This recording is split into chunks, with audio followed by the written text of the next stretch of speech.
So today we will start with new chapter 3, functional hardware part of PC. Okay, so this is our chapter name. In this we will study about hardware parts of PC. PC stands for, what is PC? PC stands for personal computer.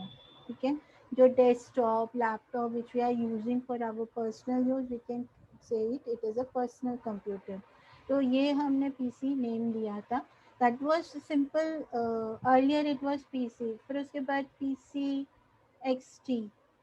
इसमें जो पहला version था, the first version of PC was very basic and without hard disk. You everyone know about hard disk.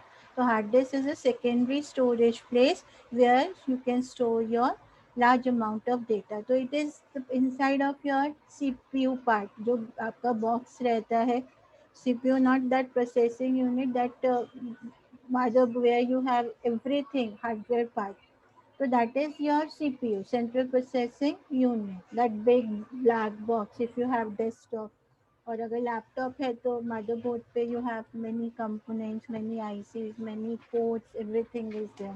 तो सबसे पहला जो version था that was PC, and then it was without hard disk and with very basic configuration. Afterward PC XT, X stands for extended. So it is the extended version of PC. So it was extended version of PC. So with the hard disk and other features also. So it was extended version of PC with better speeds, with better technology. उसके बाद फिर PC 80 आया, that is with advanced technology. So advanced technology में we have uh, advanced technology, that you will come to know the difference between basic technology and advanced technology.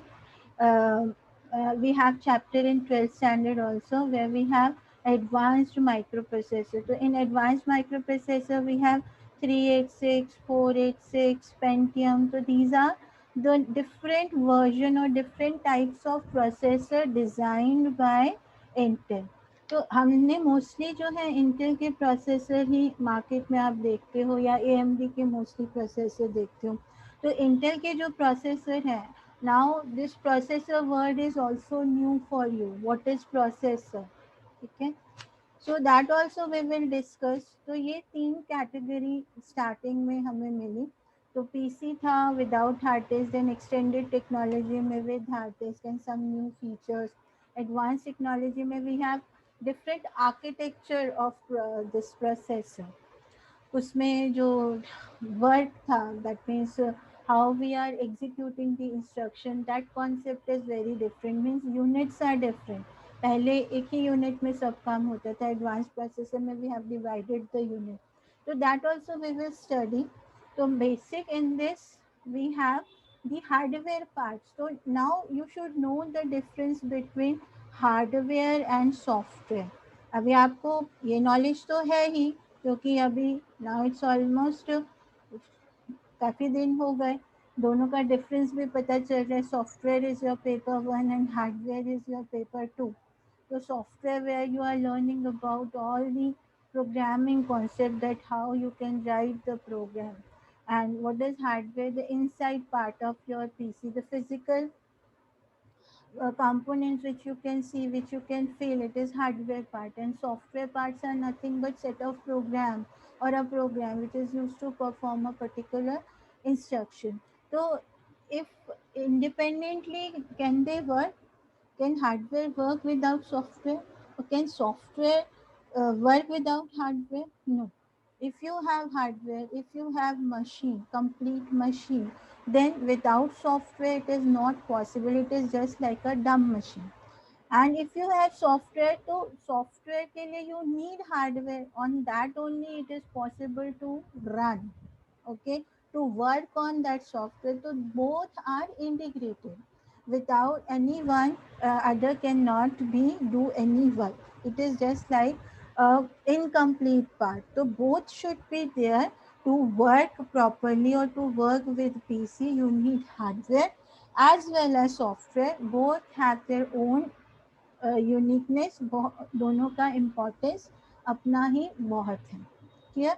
तो हमारा जो chapter है that is related to hardware, कि हमारे since we are doing in CS2, तो hardware एक computer के अंदर आपको क्या क्या चीज़ें मिलती हैं and how they are working, that we will study in this. तो hardware is nothing but your physical components present in your system. Or what software may be, we have two types of software. One is system software and one is application software. Okay, so you are familiar with this one name.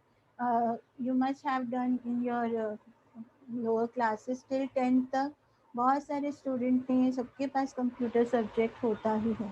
तो system software and this is application software. तो what is system software?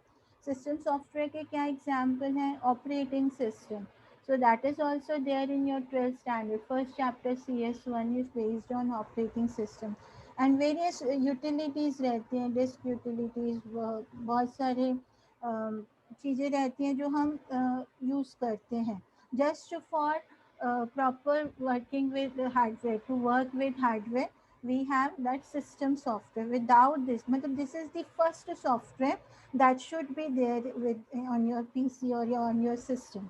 ठीक है ना? जैसे mobile पे आपका कौन सा ऑपरेटिंग सिस्टम है, एंड्रॉयड यूज़ करते हैं, आईफोन के लिए डिफरेंट है, और कंप्यूटर पे आप कौन सा यूज़ करते हैं, विंडोज 7 है, now everyone is using Windows 10। तो डिफरेंट डिफरेंट ऑपरेटिंग सिस्टम है। सबसे पहला operating system what was the name? DOS, disk operating system. So this is for the for hardware to operate with hardware, to connect with the hardware, कि hardware से मुझे काम कराना है, hardware में मेमोरी है, मेमोरी से काम कराना है। ठीक है, हार्डवेयर में मेरी इंफॉर्मेशन है, उसको मुझे एक्सेस करना है। तो everything is done by operating system. तो इंफॉर्मेशन को मैनेज करना, कौन सा फाइल जो है सीपीयू को एग्जीक्यूट करने देना, that is called process management. फिर मेमोरी को मैनेज करना, कि we have different types of memory in our system. Hard disk is one kind of memory where you can store large amount of data.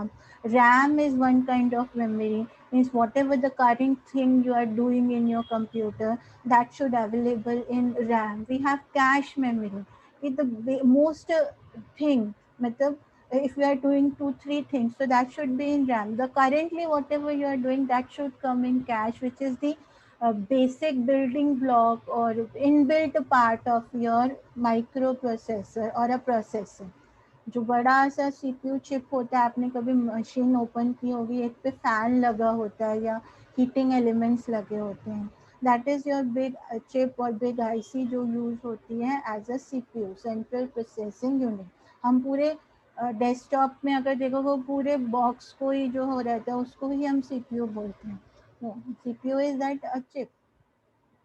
Okay, so system software जो है उसमें हमारा पूरा hardware को manage करने का काम कौन करता है? Operating system. तो it is just like a resource manager for your system, कि हमारे पास रिसोर्सेज हैं, इनपुट डिवाइस है, आउटपुट डिवाइसेस हैं, मेमोरी है, उनको यूज़र के लिए यूज़ करना। वे मुझे अभी कुछ डेटा एंटर करना है, तो इनपुट को कैसे वर्क कराना है, प्रिंट करना है तो प्रिंटर को कैसे वर्क कराना है। तो everything is managed by operating systems and utilities. Application software कौन से होते हैं? ऐप्स, जो आप जैसे मोबाइल में different different apps her work के लिए यूज़ करते हो। अगर ऐप्स ही ना हो तो are you able to work with your this mobile or laptop or desktop? No. Without app operating system, it's basically handling hardware. But applications are for your work. जैसे अभी आप Zoom यूज करते हो, तो Zoom is an application, ठीक है, for taking meeting and everything we are using now. And C++ you are using software, so this is just like also one app where you are just developing or creating programs, applications you are creating. Microsoft Office, where you can use it, where you can use it for documents and all work. So these are called applications. So without application, you will not be able to use your system properly. Okay. The basic software is system software, and operating system is the example of system software, and application software is the software which you can use for specific purpose. जो real work for user के लिए हम use करते हैं. Now we will focus on hardware. तो hardware में we have different things. So can you tell me क्या क्या यूज होता है कंप्यूटर में? सबसे पहले आप कंप्यूटर पे एक बड़ा सा बेस देखते हो ग्रीन ब्राउन कलर का, दैट इज योर मदरबोर्ड. ठीक है, we have a very big circuit, big base is there, and that is called motherboard. Mostly green से कलर का आपको दिखता है. So that motherboard is basically a circuit where you can connect all the things, CPU, memory, all input output devices, different ports are there. Everything is on motherboard. After motherboard, the next is your microprocessor. ठीक है, next जो आप use करते हो that is processor और micro processor. तो motherboard is the main board. Micro processor क्या होता है? What is micro processor? that is basically used for processing work. This is the brain of your system. Brain work जो आपका processing काम करता है. So this is your first chapter in CS2 for 12th standard, and in this we will study very old processor of year 1976 में ये आया था.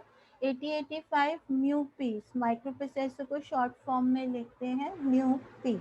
So this 8085 microprocessor is the main syllabus for our 12th standard. Our first two chapters, we have 5 chapters. First two chapters are based on this 8085 microprocessor. So we will learn programming also, because that time programming was machine dependent. Machine dependent means the program which you have written here on this with this microprocessor cannot run on another processor. 8085 to 8085 it will work, but if it is 8086 a lower version of it, it will not work, because it has own programming set. मतलब इसके around 74, it has 74 instructions. ठीक है, that you have to learn. Second chapter जो है CS2 का, there you will going to learn about 74 instruction of 8085 microprocessor. So these instructions specific for this. तो हम ये instructions से किसी और पे वर्क नहीं कर सकते. आप इंजीनियरिंग में जब जाओगे तो you will learn about this part also. CS2 का जो हमारा 12th का सिलेबस है, as well as 8086 micro controller and other advance Pentium i3 i7, बहुत सारे अभी तो प्रोसेसर हैं, but this was the basic one. इसके बाद के जो सीरीज शुरू हुई 8086, 80286, 80386, 80486, 80586, this is also called Pentium. ठीक है, नाम सुना होगा सबने. ये सारे किस कैटेगरी में आते हैं? These are all in advanced micro processor. So this was basic. So you should know basic architecture.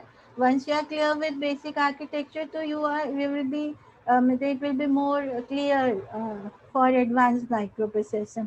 इसके बाद के भी आपने सुने होंगे, Core 2, Dio, देन अभी कौन सा है i3, core i3, i5, i7, ये सारे प्रोसेसर्स अभी यूज हो रहे हैं, राइट. तो ये सारे जो सीरीज नेम है वो किसकी है? इंटेल की है. इंटेल अभी AMD भी बनाता है. तो AMD का कौन सा चलता है? Can anyone tell? AMD का लेटेस्ट कौन सा है? Ryzen 5, Ryzen 7. Yes, very good. Ryzen 5, Ryzen 7, वो इससे भी फास्ट है i7 से. तो वो भी अच्छे हैं. और कौन से? एंथेलॉन भी है, करेक्ट ना? Am I correct? आप लोगों को ज़्यादा नॉलेज रहती है इस लेटेस्ट टेक्नोलॉजी में, बच्चों को ज़्यादा मालूम रहता है. तो ये जो सारे प्रोसेसर्स हैं ये सब क्या हैं? These are advance microprocessor. मतलब इसके बाद जो आर्किटेक्चर चेंज हुआ वो बेसिक आर्किटेक्चर जो चल रहा है, जो यहाँ से चेंज हुआ वो आज भी फॉलो होता है, but with more speed, with more clock frequency, speed बहुत ज़्यादा है। जो पहले, अब जैसे ये जो था वो किस पे चल रहा है, 3 mega hertz, very low speed. और ये आजकल i7 i3 का क्या स्पीड है, that is I think 4.8 something giga hertz, इस तरह से कुछ तो स्पीड है, ठीक है ना। तो बहुत drastic difference in speed, many thing, और so many instructions, million of instructions you can process. तभी तो it is use for multiple things, multitasking, बहुत सारी चीज़ें कर सकता है। और ये जो है वो किस पे डिपेंड करता है, उसकी वर्ड लेंथ पे। वर्ड लेंथ ज़्यादा है, एड्रेस बस ज़्यादा, that also we will study. तो माइक्रो प्रोसेसर जो है that is the main chip which perform processing part. तो जैसे अब 12th में अगर माइक्रो प्रोसेसर को डिफाइन करना, तो you can easily define with the help of this equation 2 plus 3 is equals to 5. So you can define this microprocessor definition, that microprocessor is a digital electronic device that accept data। 2 and 3 क्या है, आपके input है, ठीक है ना, this is called data. और next another name is operand. तो 2 and 3 input, it will take data from input device, take instruction, plus क्या है आपका instruction, take instruction from memory, process the data according to instruction and display output। तो काम क्या कर रहा है प्रोसेसर, दिस आईपीओ साइकिल जो छोटे बच्चों, छोटी क्लासेस में, प्राइमरी क्लासेस में बताते हैं ना, इनपुट प्रोसेस आउटपुट। तो it will take data, it will take instruction from memory, then it will process the data, and then it will display output। so this is basic definition of microprocessor। हमारे computer का काम ही क्या है, हम उसको data देते हैं, हम बताते हैं कि उस डेटा पे क्या करना है, और वो हमें काम करके दे देता है, ठीक है ना। कैलकुलेटर में हमने इन दो नंबर्स दिए 2 और 3 और प्लस दबाया, और उसके बाद हमें आंसर मिल गया। तो यही तो काम है कंप्यूटर का, कि whatever you are giving instruction that you have to do this work and it will work for you, ठीक है। So that is microprocessor. It is basically a digital electronic device that accepts data from input device, process the data according to instructions stored in memory, and display output। So this way you can define microprocessor। तो सब second जो most important चीज़ है वो क्या है, micro processor. उसके बाद इसमें क्या रहता है आपका memory. Memory is also very important part. तो what is memory, memory is to store information. तो मेमोरी अब बहुत तरह की होती है, किस किस तरह की मेमोरी होती है, we will study about RAM, we will study about ROM. तो रैम मेमोरी जो है उसको हम क्या बोलते हैं, this is called primary memory. और सेकेंडरी मेमोरीज कौन सी होती है, सेकेंडरी और ऑक्सिलरी मेमोरी।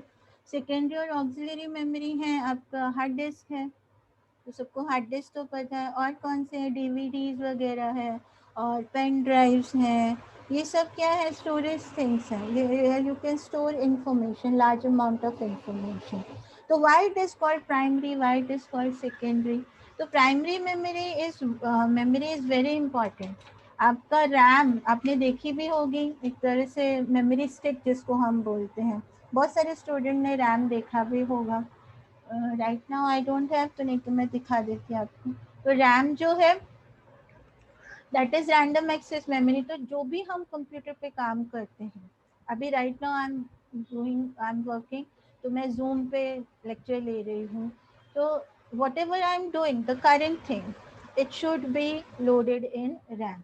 हमारी सारी चीज़ें स्टोर है कहाँ पर, सब चीज़ें स्टोर है कहाँ पे, हार्ड डिस्क में।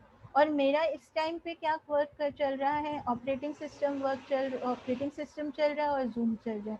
तो that these things should be there or should be loaded in your RAM। मतलब whatever the current thing, the requirement, the most important thing which you need currently, which the processor need, not me, not you, processor को process करनी है।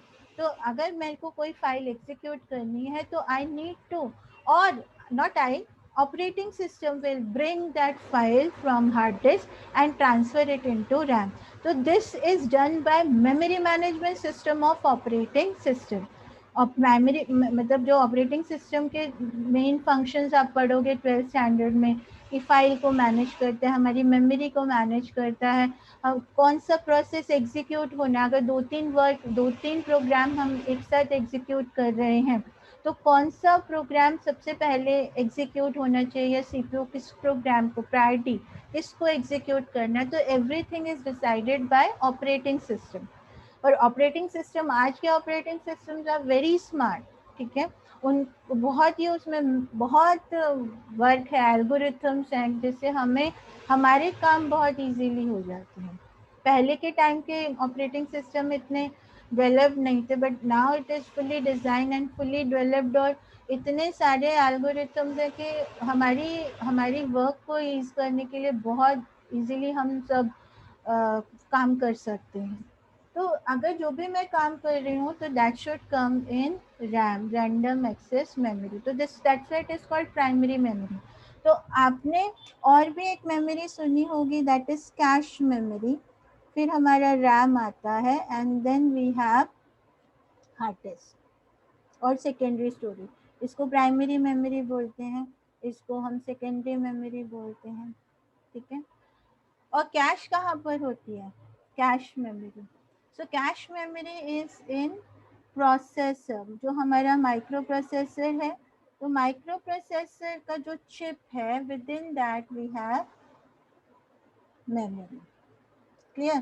तो ये memory क्या करती है, ये मेमोरी जो भी मैं करंट वर्क कर रही हूँ, जैसे अब मेरी फाइल हार्ड डिस्क में है तो that will transfer to RAM, and we have 2 3 things simultaneously we are doing, the whatever the current thing I am doing that will transfer to cache. So cache is the fastest and nearest or the part of microprocessor, understood. तो ये hierarchy, memory hierarchy है कि ये सबसे, अगर capacity wise देखोगे तो ये सबसे छोटी मेमोरी, अराउंड अगर i3 i7 का देखो तो आई थिंक 12 MB के करीब ये मेमोरी, कैश मेमोरी है। रैम जो है वो कितने में, 2 GB, 4 GB, 8 GB, इस तरह से आपको मार्केट में मिलती है। और हार्ड डिस्क कैसे है, आजकल तो मिनिमम 500 GB, 1 TB, 2 TB इस तरह से आती है हार्ड डिस्क, ठीक है। तो इसकी कैपेसिटी कितनी ज़्यादा है, इसके कंपैरेटिवली ये बहुत कम है, और ये तो और भी कम है। तो मीन्स जो important, the first thing, the what ever the current thing I am doing that should go, क्योंकि माइक्रो प्रोसेसर के पास जितनी चीज़ें पास होंगी उतना हम फास्ट काम कर सकते हैं, करेक्ट ना। अगर मेरी फाइल हार्ड डिस्क में है तो हार्ड डिस्क से पहले मुझे रैम में लाना पड़ेगा, फिर रैम से कैश में जाएगा, ठीक है।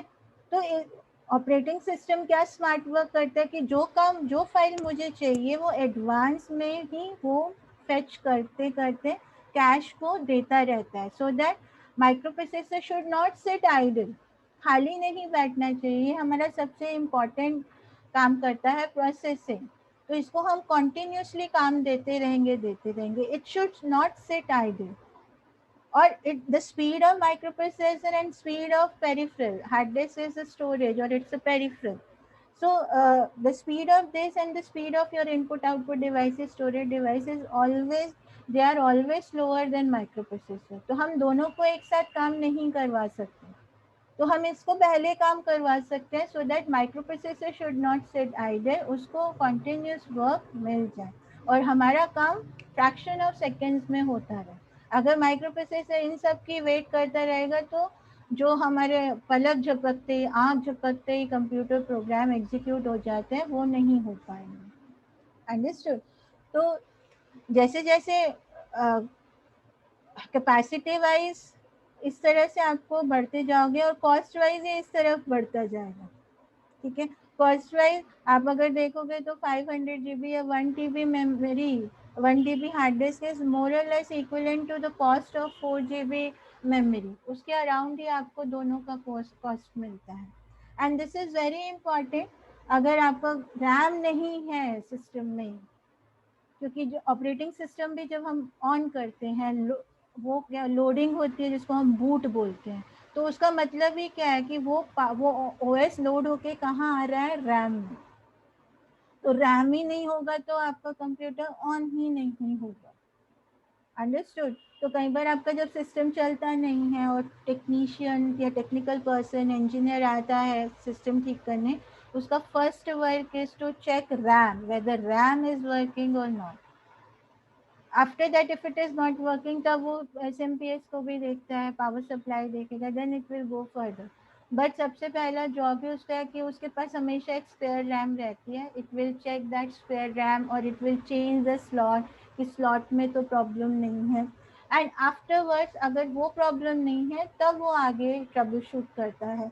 अदरवाइज रैम अगर सिस्टम नहीं चल रहा और your system can not work without RAM. Understood. तो ये मेमोरी हमारी होनी चाहिए। तो हार्डवेयर पार्ट में क्या क्या था, सबसे पहले मदरबोर्ड। तो we have done motherboard is the main board. और सेकेंड माइक्रो प्रोसेसर होना चाहिए, और थर्ड मेमोरी होनी चाहिए, एंड फोर्थ वन इज, और क्या क्या है, मदरबोर्ड हो गया, और क्या क्या दिखेगा हमें, मतलब टेक्निकल स्पेसिफिकेशन। जब हम एक पीसी लेने जाते हैं तो हम मेमोरी कितना है, कौन सा उसमें माइक्रो प्रोसेसर लगा हुआ है, किस कंपनी का या कौन सा वर्जन है मदरबोर्ड का, कैश मेमोरी रैम कितनी है उसमें, मेमोरी में हम रैम भी देखेंगे कितनी लगी हुई है, हार्ड डिस्क भी कितनी है, उसका clock frequency, the speed of your micro processor. तो माइक्रो प्रोसेसर की speed now days it is in giga hertz, around 4 point something giga hertz है। फिर उसके बाद आप इनपुट आउटपुट डिवाइसेस लेते हो, कीबोर्ड है, माउस है, that also you have to take. ठीक है, आउटपुट डिवाइस में यू हैव मॉनिटर, ठीक है, और प्रिंटर यू कैन टेक। तो ये सब कहाँ कनेक्ट होते हैं, for that we have ports on motherboard. तो अभी तो मोस्टली हम यूएसबी पोर्ट ही यूज़ करते हैं, आप देखोगे तो सब यूएसबी, कीबोर्ड भी यूएसबी पोर्ट वाले हो गए अभी तो, माउस भी, बहुत सारी चीज़ें अब यूएसबी। तो और यूएसबी पोर्ट सपोर्ट भी बहुत सारे डिवाइसेस करती है। तो इफ़ यू कैन सी, तो कम से कम मिनिमम 4 पोर्ट तो आपके सिस्टम में होते ही हैं, where you can connect all this external devices, input output devices. Even external hard disk also you can connect. आपका पेन ड्राइव भी यूएसबी पोर्ट पे ही लगती है, ठीक है। और इफ़ यू मोबाइल भी आप यूज़ कर सकते हो, बट उसके लिए केबल कन्वर्टर आप लेके मोबाइल को भी कनेक्ट कर सकते हो। तो so many things, nowadays many things are there. तो ये सब हम लोग करेंगे, ठीक है। अभी I show you one more thing which is this, you can see diagram if you have book, तो अपने बुक में देख लो अगर यहाँ थोड़ा क्लियर नहीं है। दीज आर ब्लैक लाइन्स, ये क्या है, ये सब है एक्सपेंशन स्लॉट्स बोलते हैं इनको। These are called expansion slots. What is expansion slot? Where you can add uh, different different daughter boards. ये मदर बोर्ड है पूरा, इस तरह से दिखता है। और इसके अंदर ये जो है, यहाँ पर हम बसेस हैं जिनको हम बसेस बोलते हैं, और expansion slot based on architecture कौन सा, जैसे लेटेस्ट में अभी पीसीआई वीसीआई वगैरह सब यूज होते हैं। तो ये जो एक्सपेंशन स्लॉट्स है, where you can connect daughter board, ये मदर, ये पीसी में दिखेगा आपको डेस्कटॉप पे। लैपटॉप पे ये फैसिलिटी नहीं है, क्योंकि लैपटॉप में तो फ्लैट ही रहता है, वेयर यू कैन नॉट, इस तरह से हम बिठा नहीं सकते डॉटर बोर्ड। सो डेस्कटॉप पे आपको ये ऑप्शंस दिखते हैं, ठीक है। तो यहाँ पर जब पुराना टाइम था तो हमें डिस्प्ले कार्ड अलग से परचेज करना पड़ता था, साउंड कार्ड अलग से परचेज करना पड़ता था। मॉडेम, मॉडेम किस लिए यूज होता है, फॉर इंटरनेट, ठीक है। Modem is use for internet through telephone lines. पहले हम, अगर आपने, अब आपने तो शायद नहीं देखा होगा अभी, आपके टाइम से तो बहुत पहले चेंजेस भी आ गए। तो उस टाइम पे हम लोग जैसे अगर इंटरनेट चाहिए तो हम टेलीफोन लाइंस को अपने सिस्टम में कनेक्ट करते थे। आज भी है वो ऑप्शन, जिनके पास लैंडलाइन बीएसएनएल एमटीएनएल की होगी, वो अंदर ऑप्शंस होंगे। तो वो सब जो है लैंडलाइन के थ्रू हम इंटरनेट कनेक्ट करते थे, and that device is called modem, जो कि हमारा उसको जैसे अभी कंप्यूटर तो डिजिटल डिवाइस है और टेलीफोन लाइंस एनालॉग है, ठीक है। तो मॉडेम का काम ही क्या होता है, तो उसमें दो पार्ट होते हैं, मॉड्यूलेटर और डीमॉड्यूलेटर। तो मॉड्यूलेटर का काम है आपके डिवाइस का डिजिटल से एनालॉग में, भाई आपके कंप्यूटर से जो डेटा निकला वो डिजिटल फॉर्म में है, और टेलीफोन लाइन समझ आता है एनालॉग सिग्नल। तो modulator will convert digital to analogue, वो रिसीवर साइड पे, और जब वही डेटा वापस सॉरी वो ट्रांसमीटर साइड पे, और जब वो रिसीवर साइड पे पहुंचा, then again it need to convert into digital because it is received by computer. So demodulator work is done. The job of demodulator is to convert analog to digital. Understood. तो combination ही चाहिए ना, क्योंकि मैं transmitter भी हो सकती हूँ मेरा कंप्यूटर, और रिसीवर भी। मैं किसी को मेल भेज रही हूँ तो आई एम अ ट्रांसमीटर, तो my device should convert digital to analog because it will go via telephone line, और मैं मेल रिसीव भी तो करूंगी, तो again it should convert analog to digital. तो मॉड्यूलेटर एंड डीमॉड्यूलेशन दो both work should be there in modem, तो that's why modem is the combination of modulator and demodulator. तो उसका मॉडेम कार्ड आता था, लैंड कार्ड अगर मुझे networking में कनेक्ट करना है तो ईथरनेट कार्ड हम कनेक्ट करते थे। आज भी आपके सिस्टम में आप कनेक्ट कर लेते हो ना, वाईफाई वगैरह है तो डायरेक्ट वायर लैन केबल वगैरह यूज़ करके आप कनेक्ट कर लेते हो वाईफाई से भी, तो आपको बहुत अच्छी स्पीड भी मिल जाती है। तो ये सब चीज़ें जो है हमें अलग से खरीदनी पड़ती थी, now days it is inbuilt, everything is inbuilt, अभी हमें वो सब चीज़ें लेने की ज़रूरत नहीं होती। तो इसलिए जो ये एक्सपेंशन स्लॉट्स है बहुत कम है, एक आध ही रहेगा डिस्प्ले के लिए, क्योंकि बहुत सारे customers they want good graphic cards in their system, तो उसके लिए वो AGP स्लॉट्स वगैरह रहते हैं where you can connect graphic card, जो गेम्स के लिए यूज़ होते हैं या बहुत हायर डिज़ाइनिंग वर्क के लिए यूज़ होते हैं। और एक आध कोई और एक दो एक्सपेंशन स्लॉट्स देते हैं कि कोई पर्टिकुलर डिज़ाइन किया है आपने कोई एप्लीकेशन और उसके लिए कुछ कार्ड डिज़ाइन हुआ है, तो that card you can install in your system, ठीक है। तो अभी के टाइम पे ये सब डिस्प्ले इनबिल्ट है in the form of IC, ये सीपीयू का स्लॉट है, डिस्प्ले इनबिल्ट है in the form of IC. और मॉडेम ये सब, ये जो ब्लैक छोटा कनेक्टर है ये हार्ड डिस्क कनेक्ट करने के लिए, floppy disk, nowadays we are not using floppy disk but DVD is there, तो डीवीडी रोम ड्राइव जो होती है हम वो यूज़ कर सकते हैं, ठीक है। ये सारे कनेक्टर्स हैं, डिस्प्ले कनेक्टर है, अभी तो सारे यूएसबी पोर्ट्स आपको मोस्टली दिखते हैं वेयर यू कैन कनेक्ट। तो अभी का ये बहुत पुराना लेआउट है बट स्टिल वी कैन मतलब वी शुड नो कि इनको हम एक्सपेंशन स्लॉट्स बोलते हैं। तो कुछ ब्लैक है कुछ ग्रे हैं, वो अलग अलग है, कोई 32 बिट का है कोई 16 बिट का है, इस तरह से कोई PCI है कोई ईजा है, ताकि पुराने भी जो आर्किटेक्चर हैं वो हम सपोर्ट कर सकें। तो ये आप ये जस्ट रीड करना, this is the configuration between i3 and Pentium 3, ठीक है। तो i3 की स्पीड 2.93 और इसकी कितनी है 550 मेगाहर्ट्ज, ओके। यहाँ ये सपोर्ट कर रहा है 2 GB रैम को, ये कितना सपोर्ट कर रहा है 32 MB रैम, बहुत कम है। इसकी hard disk 500 GB and it is taking only 8.4 GB। So you can compare i3 and Pentium configuration. तो पीसी कॉन्फ़िगरेशन, जब हम पीसी स्पेसिफिकेशन बात करते हैं तो we will talk about the frequency, what is processor type, what is hard disk, floppy disk we are not using, what is cache memory and ROM memory, that is इसको हम extended memory, normally cash और RAM बोलो, कितने serial ports हैं, parallel ports for printer modem sound, अभी तो हम सब यूएसबी पोर्ट मोस्टली यूज़ करते हैं, प्रिंटर टाइप क्या है, एवरीथिंग। तो अभी जस्ट होमवर्क फॉर यू, किसी भी अमेजोन या फ्लिपकार्ट किसी की भी साइट पे जाओ और कोई i3 i5 का लैपटॉप या डेस्कटॉप का प्राइस देखो और उसकी स्पेसिफिकेशन देखो क्या क्या लिखा हुआ है उसमें, ठीक है। तो नेक्स्ट क्लास में मुझे बताना कि what you have seen in that configuration of PC, ठीक है। तो this part is over, next class में we will start with CPU properties, okay.